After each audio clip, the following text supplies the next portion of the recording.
Copycat is a heart-wrenching and emotional narrative-driven adventure about a cat finding the meaning of home. You play as a cat picked from a shelter by an old lady named Olive. She's just gotten back from the hospital and she's looking for companionship.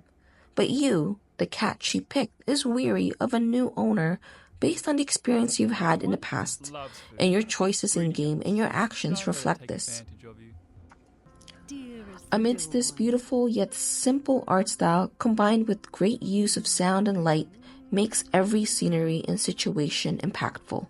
But little did they know, felines have mastered gravity and have a few tricks up their proverbial sleeves.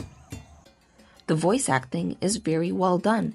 Even a narrator, who often gets Dawn into trouble, is fantastic.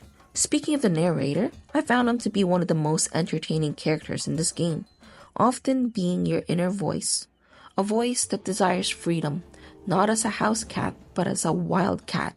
And this is emphasized by the usage of safari background music and sound effects whenever Dawn decides to take matters into her own hands.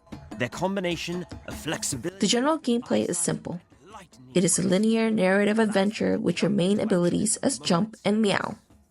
Often, you'll be given choices that will move the story along. At first, as a human, of course, these choices are weird because it doesn't feel like you have much in terms of agency. They feel limited.